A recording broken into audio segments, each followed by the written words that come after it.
Amroha on line. آج کا یہ دن انہی بزرگوں کو،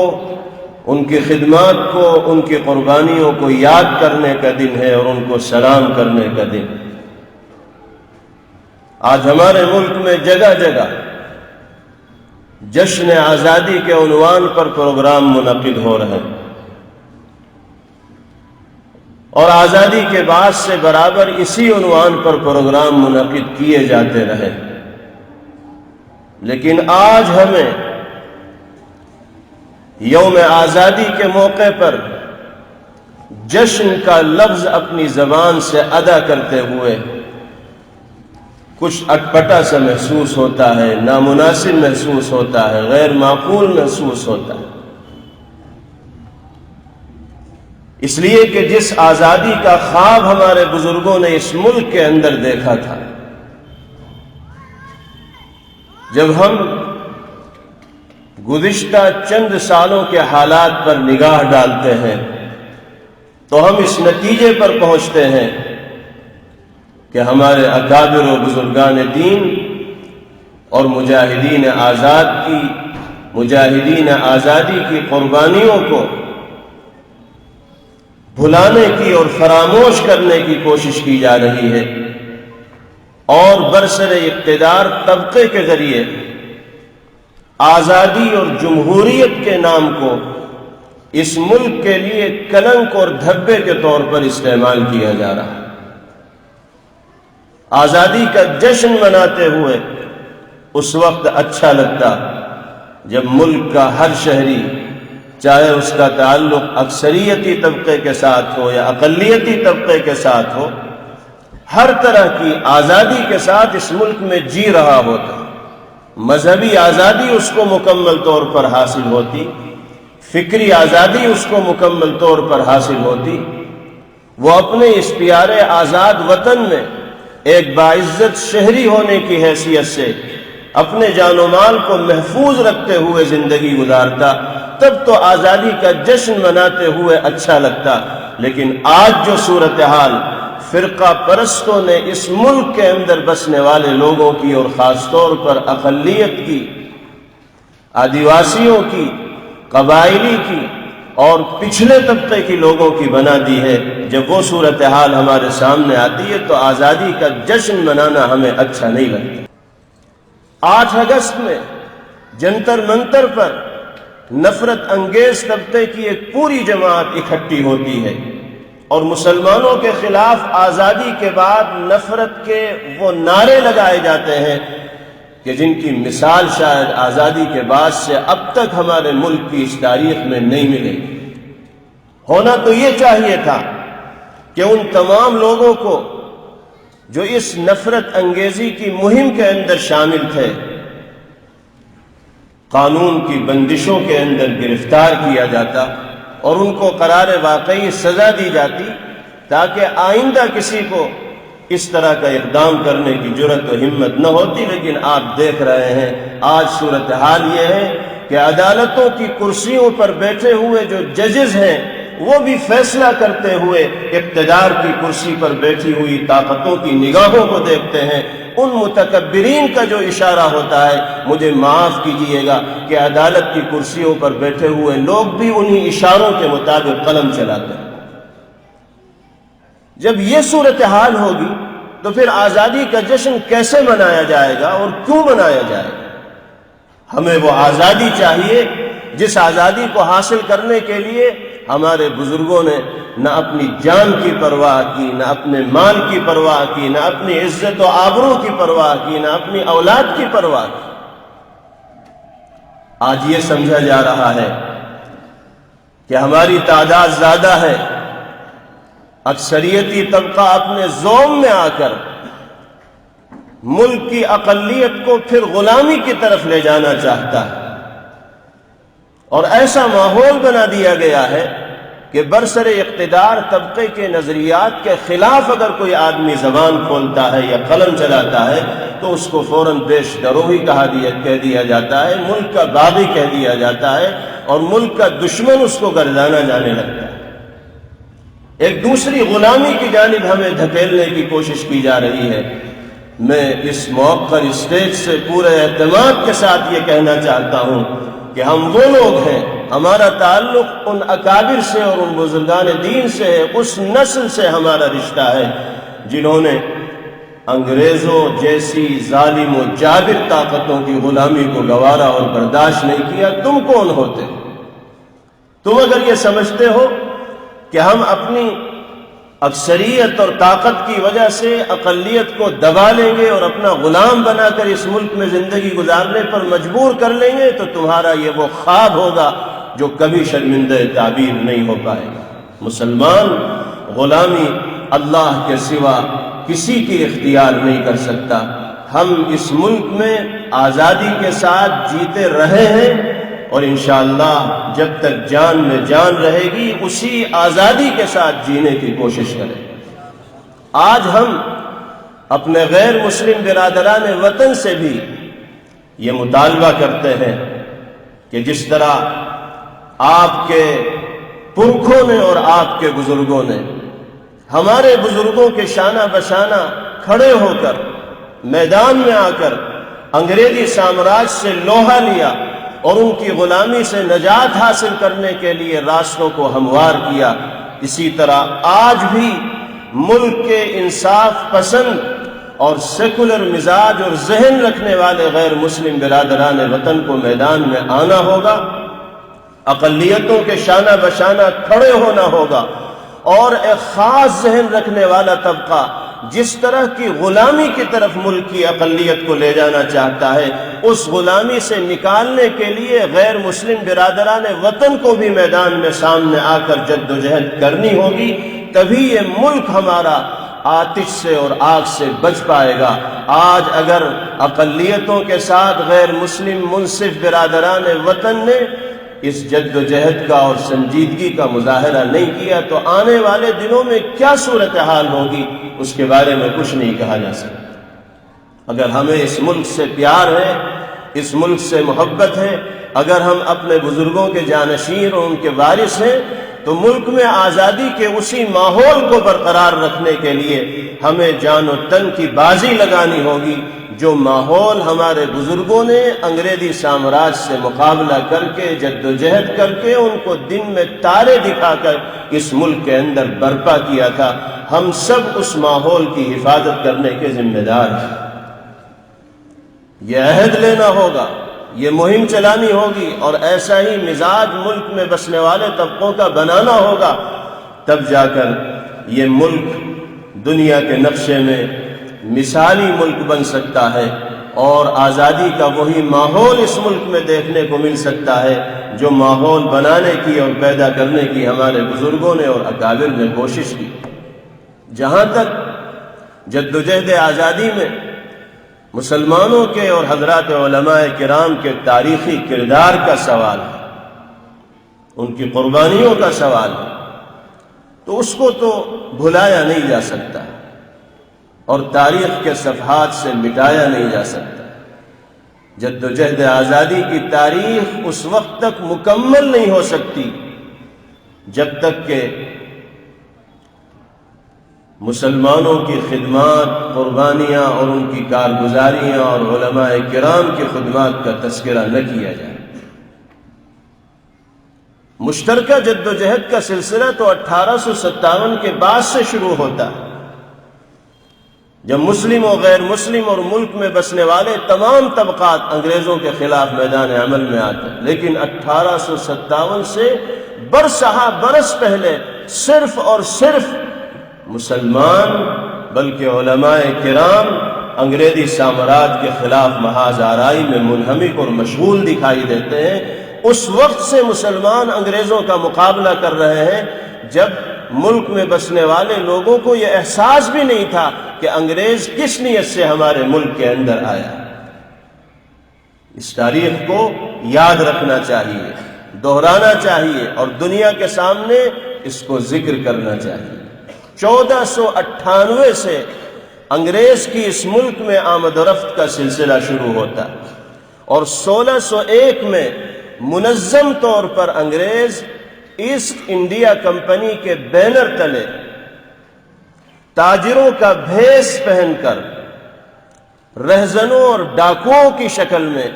بنگال کی سرزمین پر قدم رکھتا ہے۔ 1498 سے آنا جانا ہے۔ 1601 میں منظم طور پر ایسٹ انڈیا کمپنی کے بینر تلے انگریز آتا ہے۔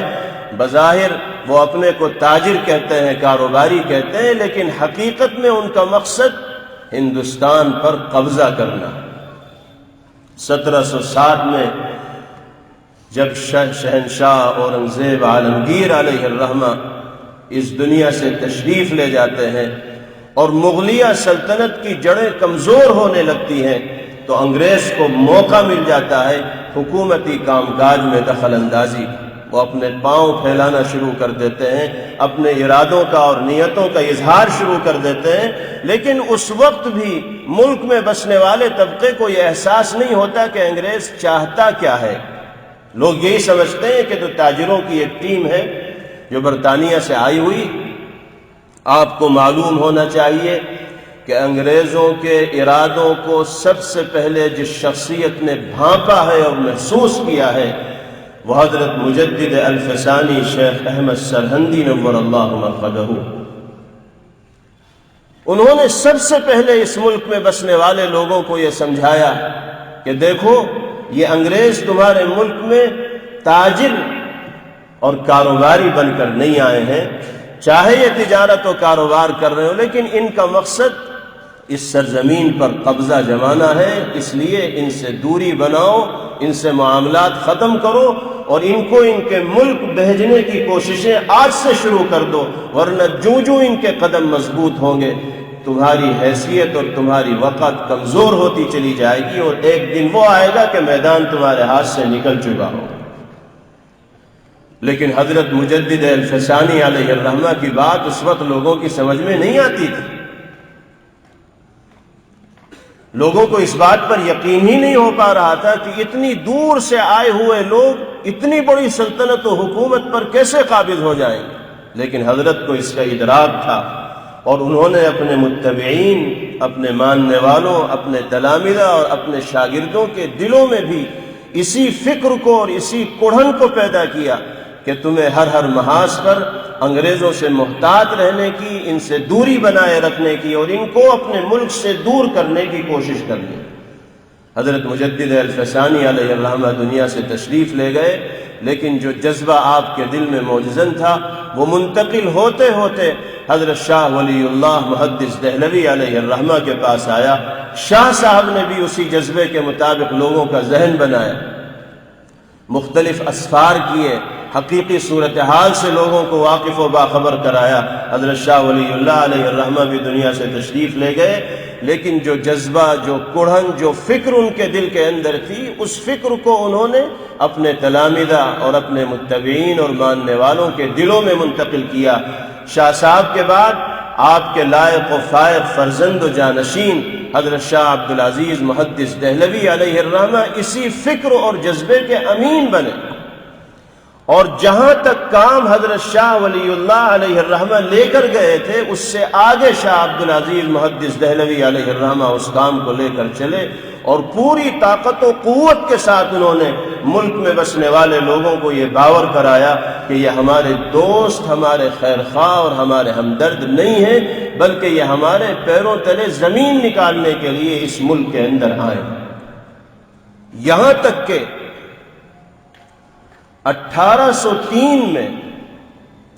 جب انگریزی سامراج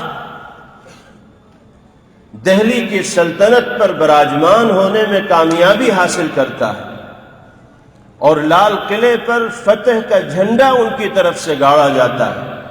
اور یہ اعلان کر دیا جاتا ہے کہ خلق خدا کی، ملک بادشاہ سلامت کا، حکم کمپنی بہادر کا،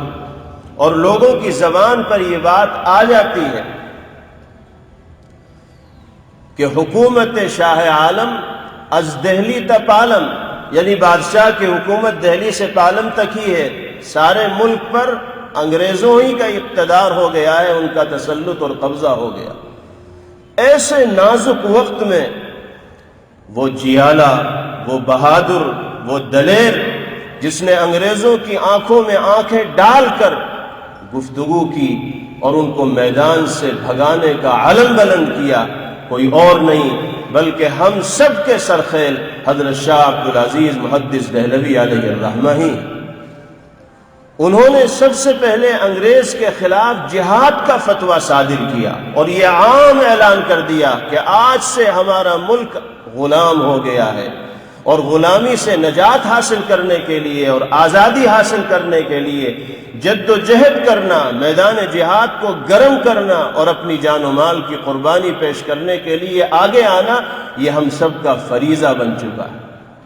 حضرت شاہ عبدالعزیز محدث دہلوی علیہ الرحمہ کا یہ فتویٰ محض ایک فتویٰ نہیں تھا، بلکہ اس فتوے کی شکل میں ایک آگ تھی جو سارے ملک کے اندر لگ گئی، اور لوگوں کے دلوں میں انگریزوں کے خلاف اشتعال کے ایسے جذبات پیدا ہوئے، نفرت کے ایسے جذبات پیدا ہوئے جو اس وقت تک سرد نہیں ہوئے، ٹھنڈے نہیں پڑے جب تک انگریز بوریا بستر باندھ کر اس ملک سے جانے پر مجبور نہ ہو گئے۔ اس وقت انگریزوں کے خلاف فتویٰ دینا کوئی آسان کام نہیں تھا۔ انگریز پورے طور پر قابض ہو چکا تھا اور اس کی جاسوسی کا نظام اتنا پختہ اور مضبوط تھا کہ اگر انگریز کے خلاف کمرے میں بیٹھ کر سرگوشیاں بھی کی جاتی تھیں تو ان کو بھی جیل کی سلاخوں کے پیچھے ڈال دیا جاتا تھا، کالا پانی بھیج دیا جاتا تھا اور سخت ترین سزاؤں کا ان کو سامنا کرنا پڑتا تھا۔ ایسے مشکل حالات میں تنہا شاہ عبدالعزیز محدث دہلوی علیہ الرحمہ اس طاقت کے خلاف فتوی جہاد صادر کرتے ہیں۔ یہ اللہ کی توفیق تھی اور ایمانی طاقت تھی جس نے شاہ عبدالعزیز محدث دہلوی علیہ الرحمہ کو یہ تاریخی کارنامہ انجام دینے کے لیے تیار کیا۔ حضرت شاہ صاحب کے اس فتوے کے بعد پھر تو سلسلہ شروع ہو گیا۔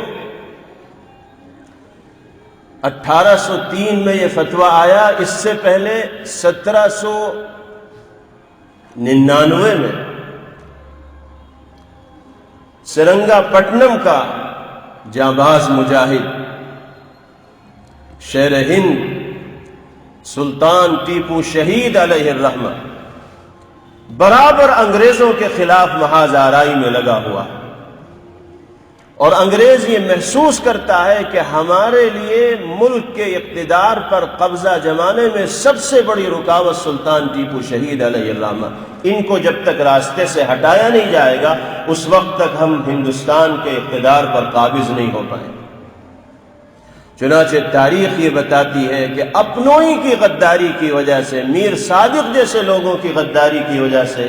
1799 میں سرنگا پٹنم کے میدان میں انگریزوں سے مقابلہ کرتے ہوئے، ان کے دانت کھٹے کرتے ہوئے سلطان ٹیپو شہید علیہ الرحمہ نے جام شہادت نوش فرمایا، اور ان کے سانحہ شہادت کے بعد انگریز کو اور انگریزی افسران کو ایسا اطمینان ہوا اور خوشی کے ایسے گیت انہوں نے گانے شروع کیے اور ہاتھ اٹھا کر یہ اعلان کرنا شروع کیا کہ آج سے ہندوستان ہمارا ہے، کوئی طاقت اب ہمیں ہندوستان کے اقتدار پر قابض ہونے سے نہیں روک سکتی۔ اللہ نے اپنے اس بندے کے اندر، اس کے چہرے میں وہ رعب عطا فرمایا تھا کہ ان کے بے جان لاشیں کے قریب جانے کی ہمت انگریزی افسران اور جنرل نہیں کر پا رہے تھے۔ ان کے جسم سے روح نکل چکی تھی، وہ بے حس و حرکت تھے، لیکن مورخین لکھتے ہیں کہ رعب ایسا تھا کہ پتا پانی ہو رہا تھا بے جان لاشیں کے قریب جانے سے، یہاں تک کہ دور سے ڈلے مار کر دیکھا گیا کہ ابھی کچھ رمق باقی ہے یا باقی نہیں۔ جب یہ یقین ہو گیا کہ اب بالکل جان نکل چکی ہے، تب انگریزی جنرلوں کو یہ ہمت ہوئی کہ وہ سلطان ٹیپو شہید علیہ الرحمہ کے قریب جا سکے۔ آج کا دن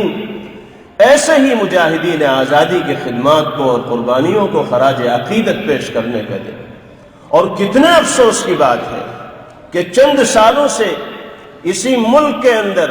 مہم چلا کر سلطان ٹیپو شہید علیہ الرحمہ کی شخصیت کو داغدار کرنے کی اور مجروح کرنے کی کوشش کی جا رہی ہے، ان کی ساری خدمات اور قربانیوں پر پانی پھیرنے کی کوشش کی جا رہی ہے، اور جو طبقہ اس طرح کی بدترین حرکتیں کر رہا ہے اس طبقے کو شہ مل رہی ہے ارباب اقتدار کی جانب سے۔ یہ انصاف نہیں، تاریخ کے ساتھ کھلواڑ ہے، یہ ناانصافی کی بدترین مثال ہے کہ جس شخص نے انگریز جیسے دشمن کا مقابلہ کرنے کے لیے سب کچھ داؤ پر لگا دیا، آج اسی ملک کے رہنے والے کچھ لوگ اس کی قربانیوں پر پانی پھیرنے کی کوشش کر رہے ہیں۔ 1799 میں سلطان ٹیپو شہید علیہ الرحمہ کی شہادت کا واقعہ پیش آیا۔ اس سے پہلے 1756 میں نواب سراج الدولہ میر جعفر کی غداری کی وجہ سے بنگال کی سرزمین پر انگریزوں سے مقابلہ کرتے ہوئے جام شہادت نوش کر جاتے ہیں۔ 1756 میں نواب سراج الدولہ کی شہادت ہوتی ہے، 1799 میں سلطان ٹیپو شہید علیہ الرحمہ کی شہادت ہوتی ہے، 1803 میں انگریز لال قلعے پر یونین جیک لہرا دیتا ہے اور اسی کے بعد انگریزوں کے خلاف فتوی جہاد صادر ہوتا ہے۔ پھر 1818 سے حضرت سید احمد شہید علیہ الرحمہ اور شاہ اسماعیل شہید علیہ الرحمہ کی قیادت و سرکردگی میں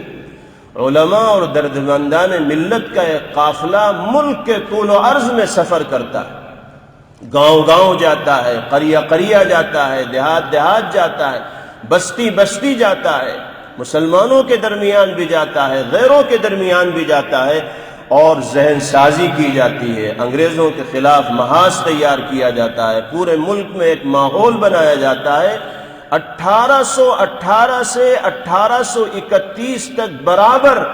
یہ دونوں حضرات انگریزوں کے خلاف مصروف عمل ہیں، میدان بنانے میں لگے ہوئے ہیں، لوگوں کو تیار کرنے میں لگے ہوئے ہیں، یہاں تک کہ 1831 میں بالا کوٹ کے میدان میں شاہ اسماعیل شہید اور سید احمد شہید علیہ الرحمہ اپنے جانثار ساتھیوں کے ہمراہ جام شہادت نوش کر جاتے ہیں۔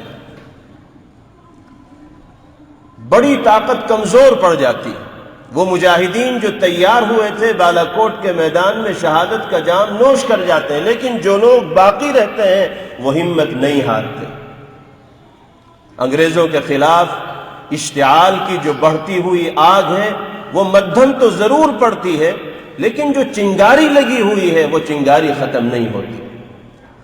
چنانچہ اس چنگاری کی برابر آبیاری کی جاتی رہتی ہے، اس چنگاری کی حفاظت کی جاتی رہتی ہے، یہاں تک کہ 1857 میں منصوبہ بند طریقے سے ملک میں بسنے والے تمام طبقات کو ساتھ لے کر انگریزوں کے خلاف یک بارگی ہلہ بولنے کا نظام بنایا جاتا ہے، منصوبہ بنایا جاتا ہے۔ 1857 میں انگریزوں کے خلاف حملہ کرنے کا جو منصوبہ بنتا ہے، اس میں تمام طبقات جو ملک میں بسنے والے ہیں وہ شانہ بشانہ شریک ہوتے ہیں، لیکن قیادت 1857 میں بھی علماء کرام کے ہاتھ میں ہوتی ہے، چاہے وہ شاملی کا میدان ہو یا ملک کے دوسرے میدان ہو، قیادت کرنے والا طبقہ اس وقت بھی علماء کرام کا ہوتا ہے۔ 1857 میں یک بارگی انگریزوں کے خلاف حملہ کیا جاتا ہے، جگہ جگہ ان کے خلاف لوگ میدان کے اندر آتے ہیں، اور انگریز یہ یقین نہیں کر پاتا ہے کہ کس طرح ملک کے مختلف طبقوں میں ہمارے خلاف مقابلہ کرنے کے لیے لوگ میدان میں آنے کے لیے تیار ہوں گے، کیونکہ وہ تو یہ سمجھ بیٹھا تھا کہ ہم نے اپنے تمام مخالفین کی زبانوں کو اور ان کے قلم کو بند کر دیا ہے، کوئی ہمارے خلاف بول نہیں سکتا، لکھ نہیں سکتا، آ نہیں سکتا۔ اس انگریز کو یہ سوچنا بڑا مشکل ہو رہا تھا کہ ملک میں اس طرح کے حالات ہمارے خلاف کیسے پیدا ہو گئے۔ چنانچہ 1857 میں جو لوگ انگریزوں کے سامنے آئے، ان کا بڑی سختی کے ساتھ انگریزوں نے مقابلہ کیا، اور بڑی تعداد میں اس موقع پر ہندوستانیوں نے جام شہادت نوش کیا، جس میں صرف 2 لاکھ مسلمان ہیں جنہوں نے شہادت کا جام نوش کیا ہے، اور ان 2 لاکھ مسلمانوں میں 51,500 صرف علماء کرام ہیں جنہوں نے اس موقع پر جام شہادت نوش کی۔ سارے ملک میں شہیدوں کے خون سے اس ملک کی سرزمین رنگین ہو جاتی ہے، اور 1857 میں بظاہر ہندوستان کا جو محب وطن طبقہ ہے وہ یہ سمجھتا ہے کہ ہم ناکام ہو گئے اور ہمیں کامیابی نہیں مل پائی، لیکن پھر بھی جو لوگ باقی بچے رہتے ہیں وہ ہمت نہیں ہارتے اور برابر کوششوں میں لگے رہتے ہیں، یہاں تک کہ 1857 کے ٹھیک 10 سال کے بعد دیوبند جیسی گمنام بستی میں انار کے ایک درخت کے نیچے ایک مدرسے کی، ایک مکتب کی داغ بیل ڈالی جاتی ہے، جس میں پڑھانے والے بھی ایک استاد ہوتے ہیں اور پڑھنے والے بھی ایک طالب علم ہوتے ہیں۔ بظاہر تو وہ ایک مکتب و مدرسے کی تاسیس ہوتی ہے اور قیام ہوتا ہے، لیکن اس کے پیچھے صرف تعلیم و تعلم مقصود نہیں ہوتا، بلکہ ایسے مجاہدین کی فوج تیار کرنا بھی مقصود ہوتا ہے جو اپنے اکابر اور بزرگوں کے ورثے کے امین ہوں، اور جو مشن ہمارے بزرگوں نے چھیڑا ہے اس مشن کو پایۂ تکمیل تک پہنچانے کے لیے ہر طرح کی بازی لگانے کے واسطے تیار رہنے والے۔ چنانچہ آپ نے دیکھا اور تاریخ جانتی ہے کہ ایک دن وہ آتا ہے کہ وہی معمولی سا مکتب و مدرسہ ایک ایسے تناور درخت کی شکل اختیار کر لیتا ہے کہ جس کی چھاؤں سے آج سارا عالم مستفید ہو رہا ہے اور انشاءاللہ مستقبل میں بھی مستفید ہوتا رہے۔ اسی ادارے کے جو سب سے پہلے طالب علم ہیں شیخ الہند حضرت مولانا محمود حسن دیوبندی نور اللہ مرقدہ، انہوں نے جو فکر اس ادارے میں پڑھنے والے طلباء کو عطا کی اور جو ذہن سازی انہوں نے کی اور جس انداز میں انہوں نے تربیت کی، تو پھر پورے ملک کے اندر وہ جماعت تیار ہو گئی جو انگریزوں سے ہر طرح سے لوہا لینے کے لیے تیار تھی۔ دارالعلوم کے قیام کے 10 سال کے بعد 1867 میں دارالعلوم دیوبند کا قیام ہوا، اس کے ٹھیک 10 سال کے بعد 1878 میں انجمن ثمرۃ التربیت کے نام سے حضرت شیخ الہند علیہ الرحمہ نے ایک انجمن کا قیام فرمایا، اور اس انجمن کے ذریعے در حقیقت لوگوں کی تربیت کی جا رہی تھی، مجاہدین کو تیار کیا جا رہا تھا انگریزوں کے خلاف۔ مختلف ناموں سے پھر وہ انجمن کام کرتی رہی۔ اسی انجمن کے زیر انتظام حضرت شیخ الہند علیہ الرحمہ کی معرکۃ الآرا تحریک ریشمی رومال کا آغاز ہوا، جو بڑی لاجواب تحریک تھی۔ اگر وہ تحریک پائے تکمیل تک پہنچ جاتی اور یہ خواب شرمندہ تعبیر ہو جاتا تو پھر ملک کی صورتحال بھی اکثر تبدیل ہو چکی ہوتی، لیکن اللہ کی قدرت ہے اور نہ جانے اس میں باری تعالیٰ کی جانب سے کیا حکمت رہی ہوگی کہ جب یہ تحریک اپنی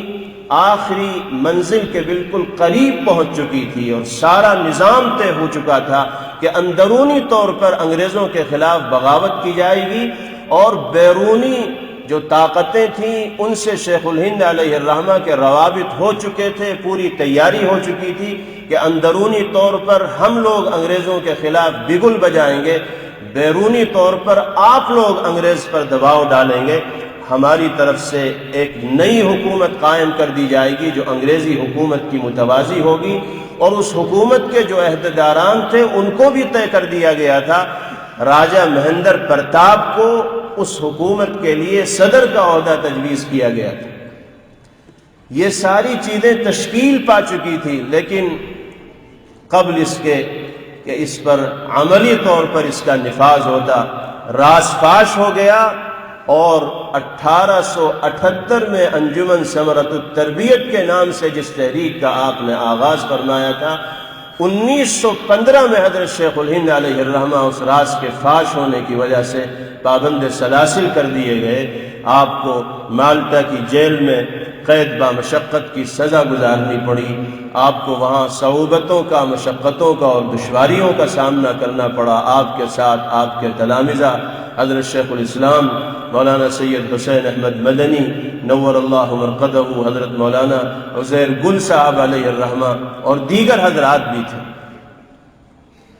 یہ ایک پوری تاریخ ہے جس سے یہ اندازہ ہوتا ہے کہ کتنی قربانیوں کے بعد اللہ پاک نے اس ملک میں آزادی کے سورج کو طلوع کیا، لیکن بظاہر اس راز کے فاش ہونے کے بعد بھی مسلمانوں نے ہمت نہیں ہاری، بلکہ جد و جہد کے سلسلے کو جاری رکھا۔ 1919 میں جمعیت علماء ہند کا قیام عمل میں آیا، پھر اس کے بینر تلے مشترکہ جد و جہد مسلسل کی جاتی رہی۔ 1942 میں تحریک سول نافرمانی اور نمک آندولن کے نام سے تحریک چھیڑی گئی، مختلف تحریکیں ملک کے اندر چھیڑی جاتی رہیں، یہاں تک کہ 15 اگست 1947 میں اس ملک میں آزادی کا سورج طلوع ہوا۔ یہ انتہائی مختصر تاریخ ہے جدوجہد آزادی کی، جس سے یہ اندازہ لگایا جا سکتا ہے کہ آزادی کی اس تاریخ میں ہمارے اکابر اور بزرگان دین کا اور ملک میں بسنے والے تمام طبقات کا کتنا بڑا ہاتھ ہے، اور اس آزادی کے ذریعے انہوں نے کیا خواب دیکھا تھا، اسی خواب کے مطابق ہمیں اس ملک کو بنانے کی ہر ممکن کوشش کرنی ہے۔ اور جو لوگ اس ملک میں نفرت کا زہر گھول کر مذہب کے نام پر، طبقے کے نام پر لوگوں کو تقسیم کرنے کی کوشش کر رہے ہیں، وہ اپنے اکابر کے ورثے کے ساتھ کھلواڑ کا کام کر رہے ہیں۔ ہم اس ملک سے پیار کرنے والے اور محبت کرنے والے ہیں۔ ہم اس ملک کی جو تصویر ہے، اس کی جو صورت ہے، اس کی جو مثال ہے، اس کی جو شناخت ہے، اس کی جو پہچان ہے، اس کو برباد ہونے کی اور ضائع کرنے کی کسی بھی کوشش کو اگر اللہ نے چاہا تو کامیاب نہیں ہونے دیں گے۔ جو لوگ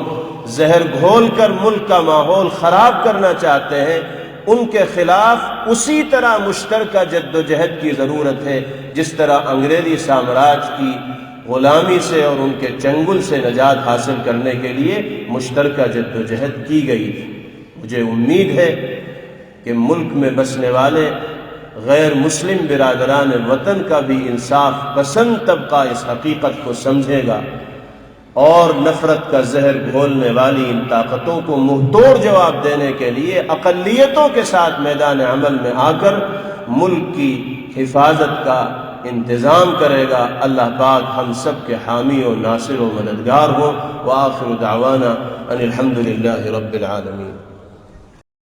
Amroha on line, Amroha on line.